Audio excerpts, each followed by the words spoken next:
এই মুরগি বাজার এগুলো কোনো আনন্দ অনুষ্ঠানের জন্য না। আজ সোমেলের মৃত্যুবার্ষিকী।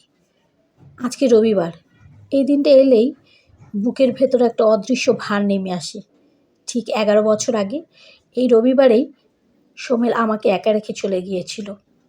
সেদিন ঘড়ির কাঁটা চলছিল, কিন্তু আমার জীবন থেমে গিয়েছিল। সব কিছুই ছিল, শুধু সোমেল ছিল না। 11 বছর কেটে গেছে, কিন্তু তাকে হারানোর বয়স কিন্তু আজও একটা দিনেই। আমি শক্ত থাকার অভিনয় করি, হাসি, চলি, কিন্তু জানি রবিবার এলেই আমি ভেঙে পড়ি। কারণ এই রবিবারটা আমার জীবনের খুব একটা কষ্টের দিন। এই রবিবারে আমি সোমেলকে হারিয়েছি। এই রবিবারে আমি আমার একমাত্র ভাইকে হারিয়েছি। আজ সোমেলের মৃত্যুবার্ষিকী, তাই প্রতি বছরের মতো এবারও কিছু খাবারের আয়োজন করেছি, মাত্র 40 জনের। এই খাবারটা সব কিছু আমার আম্মু ঠিক করে দিয়েছে, বাজার টাজার সব, শুধু রান্নাটা আমি করেছি। কারণ এই রান্নাটায় আমার ভালোবাসা যেমন জড়িয়ে থাকে, তেমনি আমার হারানোর ব্যথাটাও জড়িয়ে থাকে। প্রতি বছরের মতো এবারও কিছু গরিব দুঃখীকে খাবার দিয়েছি আর প্রতিবেশীদের দিয়েছি, একদমই সামান্য। হয়তো আল্লাহ চাইলে আগামী বছর এর থেকে আরও একটু বেশি বাড়বে, সেটা যদি আল্লাহ রহমত করে। যাই হোক, সোমেলের মৃত্যুবার্ষিকী, হারানোর ব্যথা, এটা কেউই কখনোই কিন্তু ফিরিয়ে দিতে পারবে না।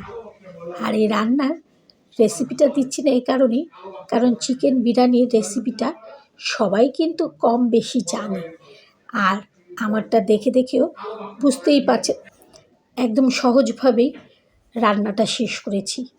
সহজ হলেও রান্নাটা মোটামুটি ভালোই হয়েছিল। যারা খেয়েছে তারা বললেন, সেটাই আমি আপনাদের জানালাম। আমার রান্নাটা সহজ যদি লাগে তাহলে অবশ্যই আপনারা আমাকে কমেন্টে জানাতে পারেন কেমন হলো। তাহলে আমার কাজের উৎসাহটাও বাড়বে। আর আপনাদের সাথে এই যে মাঝে মধ্যে নিজের মনের কথাগুলো শেয়ার করি, এটাও কিন্তু উৎসাহ পাবো। রিপ্লাই পাই আর না পাই, আপনাদের কাছে কিছু মনের কথা বলতে পারলে মনে হয় অনেক দুঃখ কষ্ট কিছুক্ষণের জন্য হলেও ভুলে থাকা যায়। যাই হোক, এখানে কিন্তু আমি 10 কেজি চিকেন নিয়েছি, 10 কেজি চিকেন আর 4 কেজি পোলাওয়ের চাল। এটা দিয়ে কিন্তু আজকে 40 জনের রান্না শেষ করেছি। এই প্রথম আমি 40 জনের জন্য চিকেন বিরিয়ানি রান্না করলাম। খুবই সাহস করে করেছি, যার জন্য ভালো লাগলো যে সাহস করে এত বড় একটা পদক্ষেপ নিয়েছি। কারণ আমি এখন পর্যন্ত 40 জনের একসাথে রান্নাটা করা হয়নি, এবার করে ফেলেছি। আর তাছাড়া প্রিয়জনকে হারানো, এই কষ্টটা তো সবসময় থাকবেই, এটা তো দেখানোর কিছু নেই।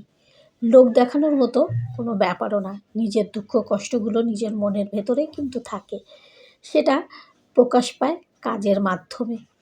আমার মনের কষ্টগুলো কিন্তু আমি প্রকাশ করি না, দরকার নেই। যতটুকু সুস্থ আছি, যতদিন বেঁচে আছি, হাসি খুশি থেকে যাই, যাতে মানুষ বুঝতে পারে আমি একজন সুখী মানুষ। আল্লাহ তাআলা দুঃখ দিয়েছেন যেমন, তেমনি আল্লাহ তাআলা কিন্তু সুখটাও সমানভাবেই আমার ভাগ্যে রেখেছেন। তাই আফসোসটা কখনোই আসে না, কারণ আল্লাহ তাআলা যতটুকু আমার থেকে নিয়েছেন তার থেকে অনেক গুণ আমাকে ফিরিয়ে দিয়েছেন। আফসোস না করে, তাই সব কিছুর জন্যই আল্লাহর কাছে বলি আলহামদুলিল্লাহ। রান্না কিন্তু আপনাদের সাথে গল্প করতে করতেই শেষ হয়ে গেছে। ব্যাস আর কি, একদম নামিয়ে নিয়ে ঠান্ডাটা করে নিতে হবে, তারপরে প্যাকেজিংয়ের পালা। আর প্যাকেজিংয়ের কাজে কিন্তু আমাকে হেল্প করেছে আমার মেয়ে। আর রান্নার সরঞ্জামের সব কিছুতে আমাকে কিন্তু হেল্প করেছে আমার আম্মু, যে কিনা সব সময় আমার পাশে থাকার চেষ্টা করেন। আমার সুখ বা দুঃখ, আমার সুবিধা অসুবিধা, আল্লাহ তাআলার পরে আমার আম্মু আমাকে ছায়ার মতো আগলে রেখেছেন।